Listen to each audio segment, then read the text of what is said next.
Question. Go Thank ahead. you, Caroline. On NATO, can you tell me, is the United States still considering withdrawing from NATO? Is that still a possibility? It's something the president has discussed, and I think it's something the president will be discussing in a couple of hours with Secretary General Ruta, and perhaps you'll hear directly from the president following that meeting later this afternoon. Thank you, everyone. The Middle East will be gone, and then they're coming for Europe. And I have to tell you, I'm very disappointed in NATO. Very. I think that NATO, I think it's a mark on NATO that will never disappear. Never disappear in my mind. You know, they're coming to see me on Wednesday. They're going to say, oh, we'll do this, we'll do that. Now they all of a sudden want to send things, you know. But they said it loud and clear at the beginning when I spoke to UK of all. I would have said they would have been the first because they're the oldest. And I say, yeah, I'd love to have a little help. He said, no, sir, we'd rather wait till you win. I said, I don't need help after we win. They have 2 old broken aircraft carriers, barely work. I said, I guess we can use them. Who the hell knows? I called the general. He didn't even want them. He said, we don't really need them. We got the SS Abraham Lincoln, sir. We don't need them. You know, we have, in terms of technology, we had one day 101 missiles going at 2,700 miles an hour, aimed at the Abraham Lincoln. 101 missiles. Out of 101 missiles, 101 missiles were shot. Let me ask you something right off the bat. What exactly is the point of having allies if they disappear the moment you actually need them? Because that's exactly what just happened with NATO. And honestly, this situation is exposing something that a lot of people have been saying for years now. These so-called alliances seem to benefit everyone except the United States when it actually counts. So now we got President Trump openly expressing frustration, and rightfully so, with NATO, with European leadership, and specifically with countries like the UK that love to talk a big game but suddenly go quiet when it's time to act. Here's the situation. The United States is dealing with escalating tensions involving Iran, and Iran moves to shut down the Strait of Hormuz, which is one of the most critical waterways in the entire world. We're talking about a massive percentage of global oil supply moving through that one narrow passage. So if that gets shut down, it doesn't affect America as much. It affects America when it comes to global pricing because we price our oil here in the United States the same way that we price it when it comes to other countries pricing their oil. So we don't really need the Strait of Hormuz.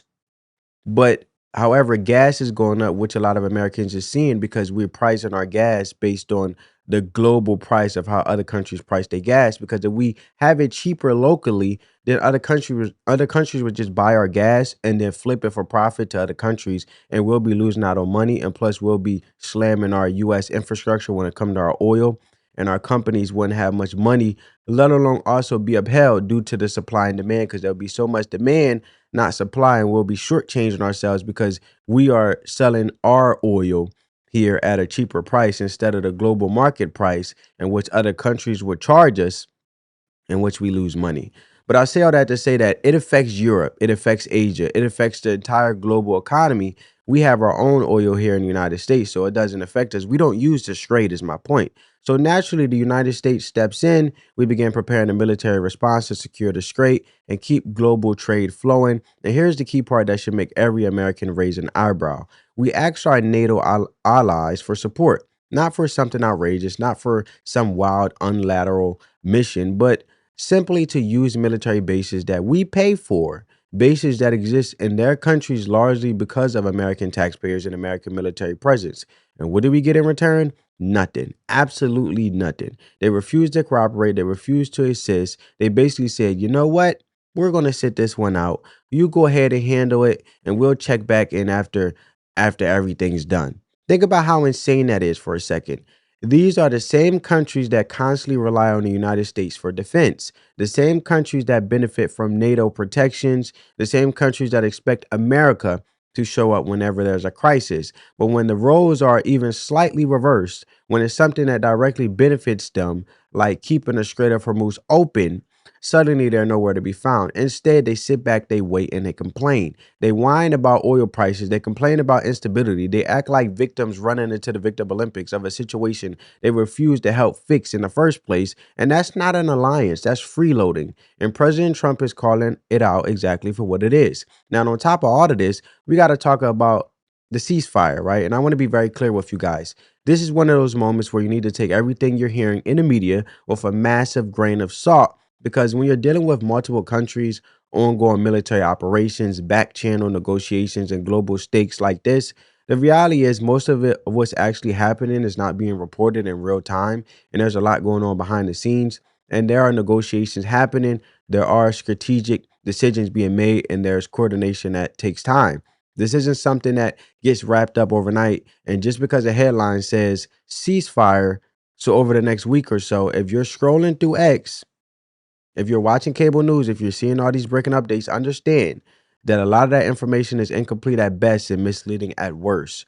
But one thing that is very clear is President Trump's frustration, and honestly, is justified, because when you look at leadership in Europe right now, people like Keir Starmer in the UK, you're not seeing strength, you're not seeing decisiveness, you're seeing hesitation, weakness, and a completely unwillingness to stand up when it actually matters. And this was a moment for NATO to prove that it's more than just a talking point, that it's more than just a financial burden on the United States, and they failed completely. So now the question becomes, what is NATO actually worth if this is how they behave when things get serious? Because from where a lot of Americans are sitting right now, it looks like we are carrying the entire load while everyone else reaps the benefits, and President Trump is done pretending otherwise. Hit the like button, share the video, subscribe to the channel.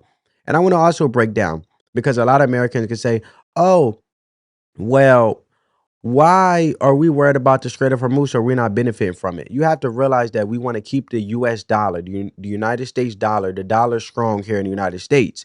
And the reason is so is because then if individuals from other countries, when there are times of instability, wants to park their money in the United States, it helps our economy, and then it helps with investment, and it helps individuals want to put their money in stocks, want to put their monies in US Treasury bonds, which then goes to the bank. So if our companies here in the United States want a loan, they could get a loan at a cheaper interest rate, while the country that wanted to park their money in a US Treasury bond, which is basically them giving their money to the government and lending it to them as they can give out loans, government loans. And that's how the government is able to give out loans, due to individuals putting money in Treasury bonds, basically saying, here, take my money, use it as a way to lend it out if you need to as a government loan, and pay me back plus interest, or pay me back my original amount. And that helps companies expand here in the United States, let alone the economy.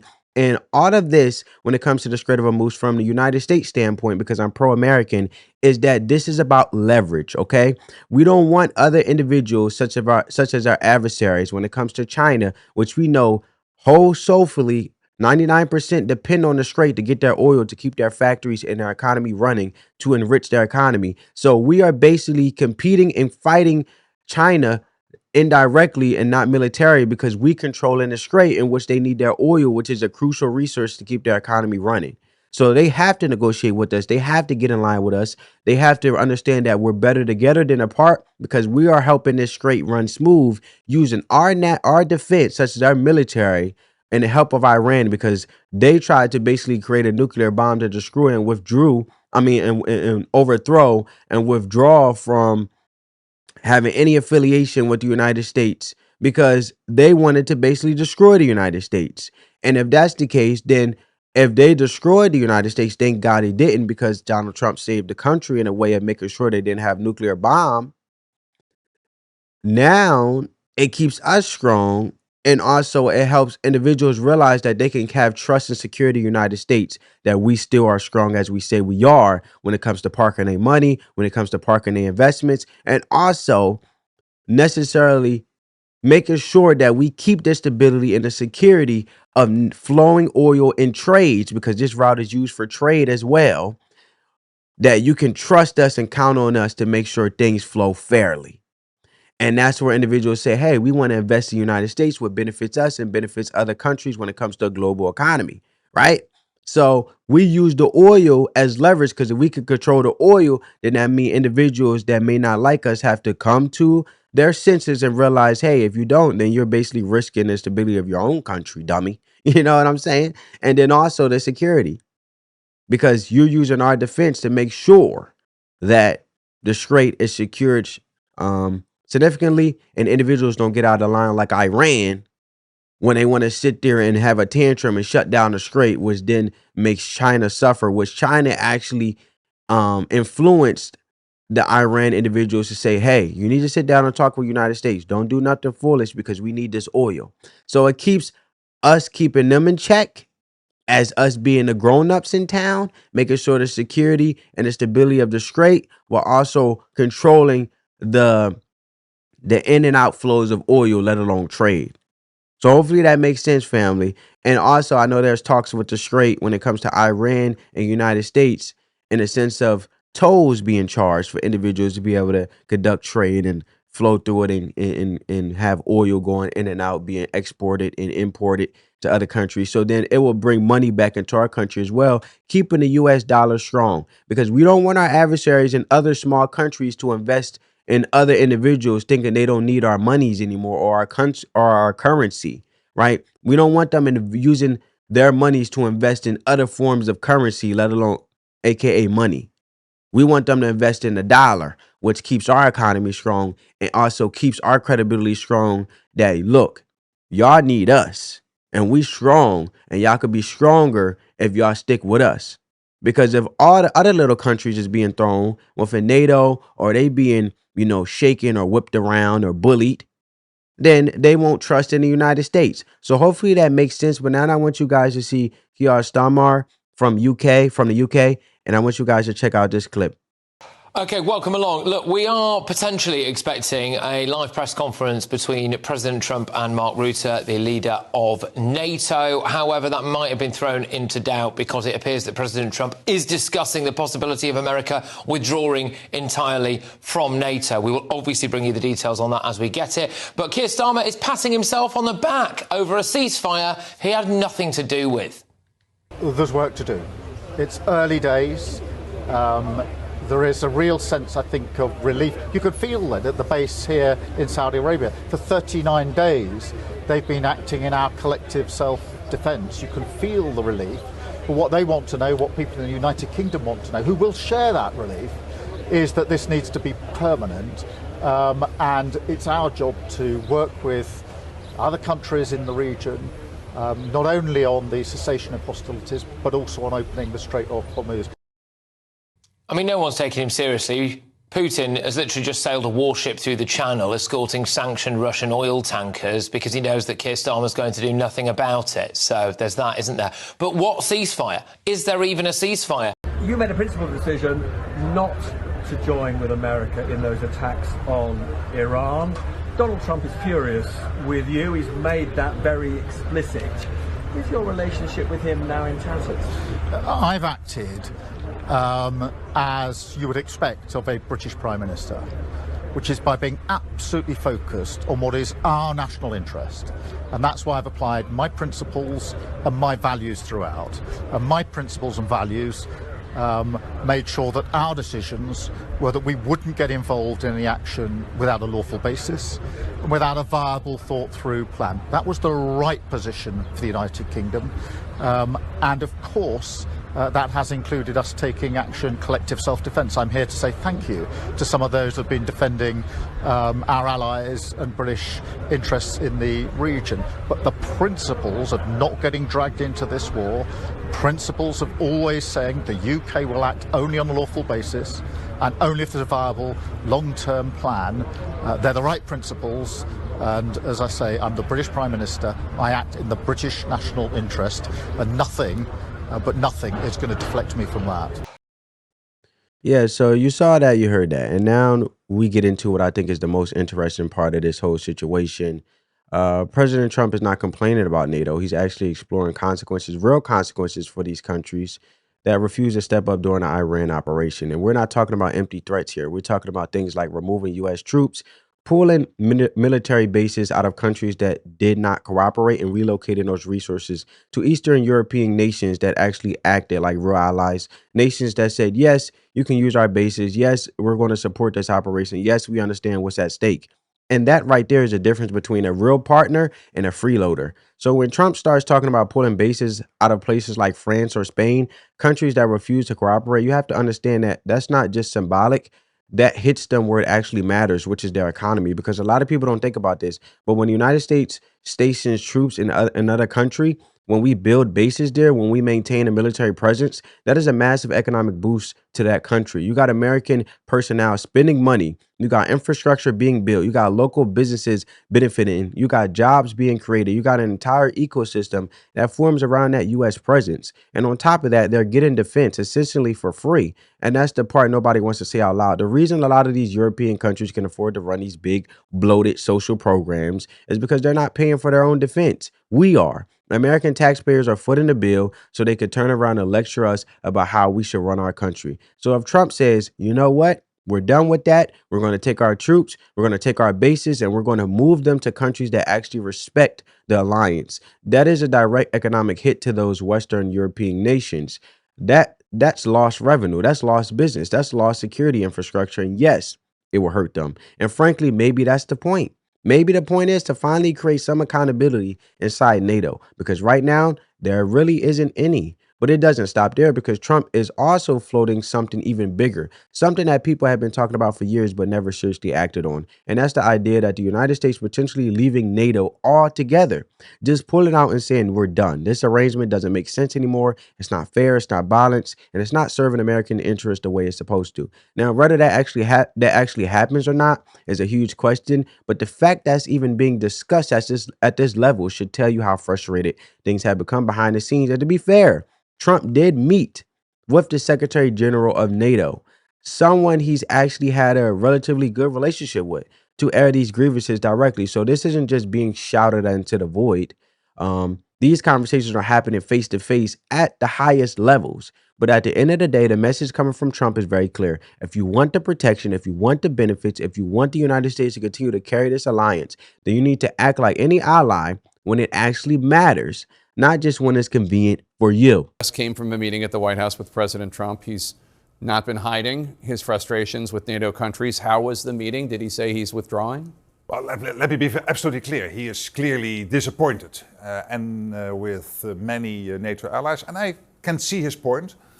But at the same time, I was also able to point to the fact that the large majority of European nations has been helpful with basing, with logistics, with overflights, with making sure that they lived up to the commitments. And there is also widespread support for the fact that degrading the nuclear and the ballistic missile capacity from Iran was really crucial.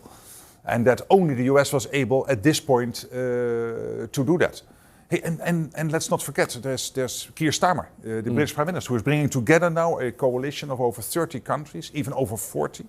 But 34 participated yesterday in a planning meeting with military leaders to make sure that free sea lanes, being able to use the Strait of Hormuz going forward, will be possible. So I also pointed him to the positive. But clearly, this was a very frank, a very open discussion, but also discussion between two good friends. Did the president say he was going to try to withdraw from NATO, or at the very least not support NATO as much as other presidents have? Well, as I said, there is the disappointment, clearly. But at the same time, he was also listening careful to my arguments of what is happening. And I also pointed him to the fact that it was his leadership which brought about the Hague spending commitment. So the 5%, which is a transformational change in NATO. It is a transformational legacy he leaves behind. This is NATO 3.0, the Europeans being able to take more care for their own defense, so a stronger Europe and a stronger NATO. The Wall Street Journal is reporting that the president is weighing punishing some NATO allies for not being helpful to the U.S. and Israel during the war. Quote, the proposal would involve moving U.S. troops out of NATO member countries deemed unhelpful to the Iran war effort and station them in countries that were more supportive of the U.S. military campaign. Did the president talk about that at all today? Again, it was a very frank, it was a very open discussion. He clearly told me what he thought of what happened over the last couple of weeks. Some countries specifically said, you can't use our bases, you can't even fly over our airspace. Spain, France. Yeah, but listen, the large majority, including France, of European nations has been doing what they committed before they would do in a case like this. So Europe as a platform of power projection for the United States was in full play over the last 6 weeks. And yes, it is true, Not all European nations lived up to those commitments, and I totally understand that he is disappointed about it. On a scale of 1 to 10, 1 being not worried at all, 10 being terrified, where do you leave Washington thinking President Trump, your opinion of President Trump wanting to leave NATO? Are you 1, I'm not worried at all, 10, I'm really worried Trump is going to pull out of NATO? Well, I'm not going to get into that, answering that question. I'm just trying to get an answer. No, I understand that. But what I felt today, this was a meeting between friends. Because we like each other. I really admire his leadership, and he knows what he did in The Hague last year at the NATO summit has been crucial. And NATO allies are with him when it comes to the aims of taking out, as I said, degrading the nuclear and the ballistic missile capacity of the Iranians. Run the risk that this would lead into the North Korea moment, where you talk so long that at a certain moment it's beyond the point where you can still get this done, because then they would get their hands on the nuclear capacity. Mm-hmm. And that is basically a big risk for Europe. It is existential for Israel. It is existential for the Middle East. So the whole world is safer by this president degrading those capabilities. But there are a lot and of this is by many in Europe acknowledged, and they understand that continuing talking to get this done would have brought us potentially past that moment where we can still deal with it. So you talked about the statement of NATO allied countries about the Strait of Hormuz, about trying to figure out a way forward. Here is the White House press secretary, Caroline Leavitt, when asked about the joint statement from the NATO governments about the Strait of Hormuz. Here's what she had to say. I have a direct quote from the President of the United States on NATO, and I will share it with all of you. They were tested and they failed. Do you agree that NATO countries, some of them were tested and failed? Some of them, yes, but the large majority of European countries, and that's what we discussed today, have done what they promised before in a case like this, because they know that when it comes to NATO, it's there to protect the United States, because the US needs a secure Atlantic and a secure Arctic and a secure Europe to stay safe here, the US mainland. But it is also there to make sure that, of course, Europe is safe, and to be this platform of power projection for the United States. Widespread support for that point of view. I've also heard the argument that NATO countries weren't involved because NATO is a defensive organization, and this was an offensive war, a war by choice. Obviously, a nuclear Iran, an Iran with nuclear weapons is not acceptable to NATO, but that the president didn't have to wage this war at that moment. Is that part of this calculus at all? Yeah, but you cannot defend yourself without being lethal. And look at NATO. The Germans now spending in 2029 153 billion, twice as much as in 2021. They will spend the same as the French and the Brits combined.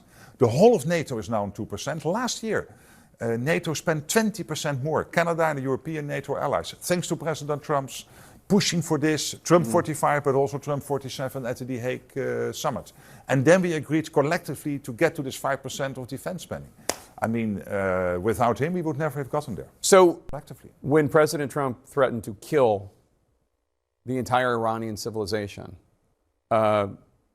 did that bother you at all as a diplomat? Well, you know, what I always say when it comes to what leaders are saying, I'm not commenting on everything. What I want you to know is that I support the president, and I know large parts of Europe do, when it comes to taking out the capacity of Iran to export chaos to the region, to Europe, to the whole world. They are one of the main enablers of Russia's war effort in Ukraine. We all know this. Yeah, all the drones. With the drones. It is an existential threat to Israel if they would get their hands on a nuclear capability. It is great to try to negotiate it away, but we also always knew that with North Korea, it took too long, and then North Korea had its hand on a nuclear, and then you cannot negotiate any longer, and they have that power. Is the world safer today than it was before the war was started? Absolutely, because, and this is thanks to President Trump's leadership, degrading these capabilities is really very important for your and my safety here in the US, in Europe, in the Middle East. And now the verdict is in. Surprise, surprise. President Trump is still not happy, not even close.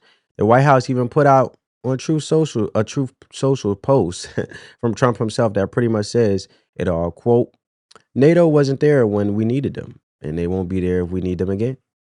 Remember, Greenland, that big, poorly run piece of ice. And look, You can laugh at the tone, you can laugh at how he says it, but the underlying message is very serious.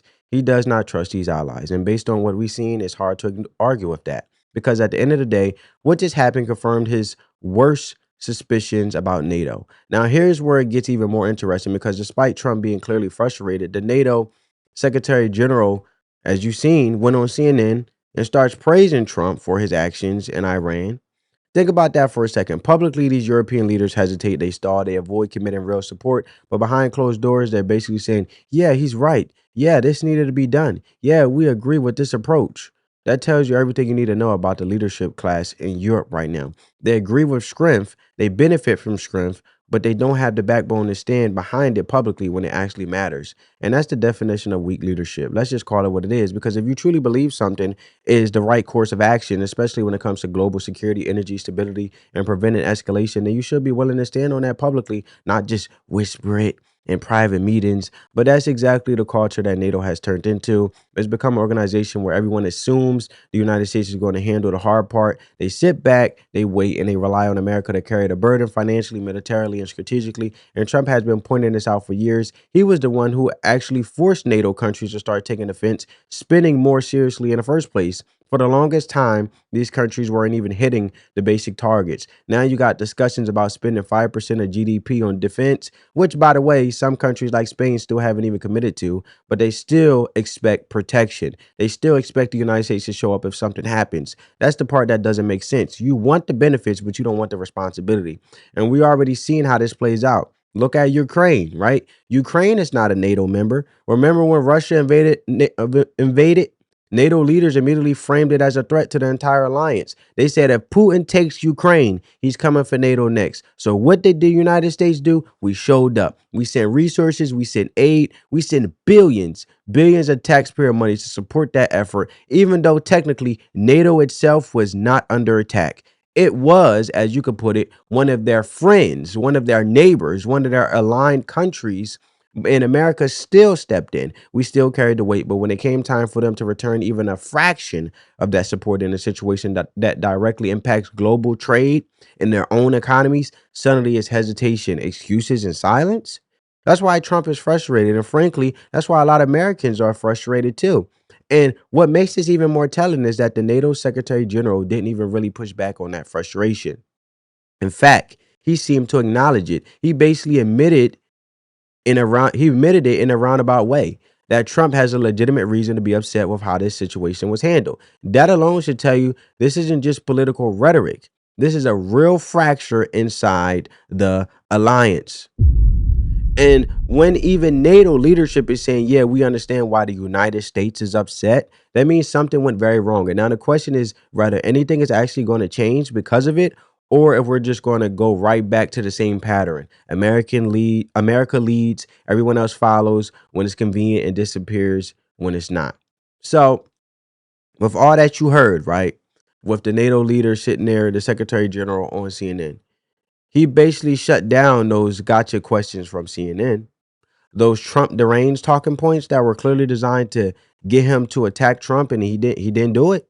He did the exact opposite. He praised Trump, like I said. He acknowledged where Trump is coming from. He even admitted in his own way that Trump is right, that NATO has not been pulling its fair share when it comes to defense, when it comes to actually being useful when it matters most. And yeah, sure, some smaller countries did a little bit here and there, but let's be honest about who really matters in this conversation. We're talking about the major players, the UK, France, Germany, Spain. These are the countries with the resources, the influence, and a direct stake in something like the Strait of Hormuz being open. And yet they were nowhere near as helpful as they should have been. And that's crazy when you really think about it, because those countries, along with allies like Japan and South Korea, are heavily dependent on that region for energy and trade.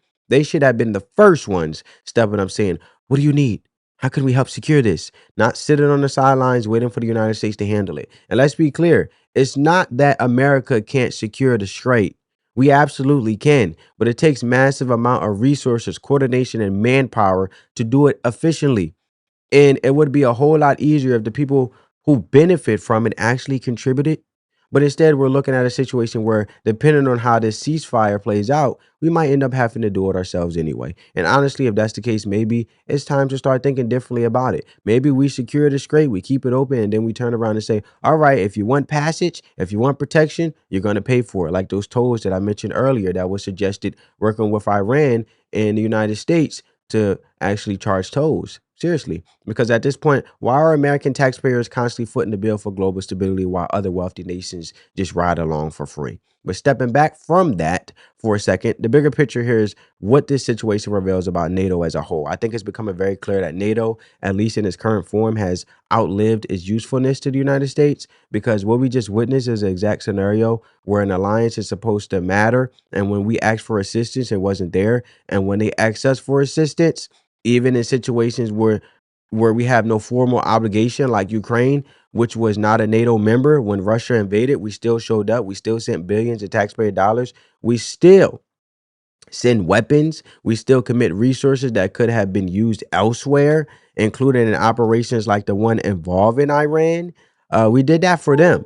And yet, when it came time for them to return even a fraction of that support, they couldn't even do the bare minimum. They couldn't help secure the strait. They couldn't take on a supportive role. They couldn't even consistently allow the use of bases that exist largely because of American investment. That's not just disappointing, that is disrespectful.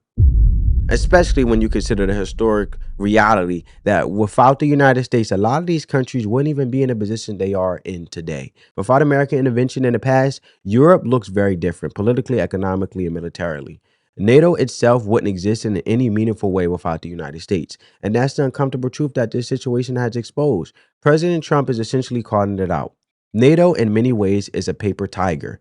It looks strong on paper, but in practice, it relies almost entirely on the United States to function. And if that's the case, then we have to start asking some serious questions about whether this arrangement still makes sense. Because if they're not going to show up when it matters, if they're not going to contribute in a meaningful way, if they're going to continue to take advantage of American protection while criticizing American leadership, then maybe it's time to rethink the entire relationship. Maybe it's time to go our separate ways and let Europe figure out how to fund its own defense, how to sustain its own systems, and rather it can officially afford all of those expansive social programs without the United States acting at it as its security backbone.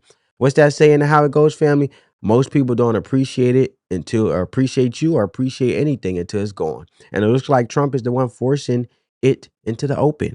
But I want to hear from you guys. What do you think about this situation? Do you think NATO is still worth it for the United States, or do you think it's time for a major shift? Let me know in the comments below. Make sure you like this video, share it with others who need to hear this, subscribe to the channel if you haven't already. Turn on your post notifications so you don't miss the next one. Spread that peace, love, and positivity. As always, we just here to have a conversation. Peace.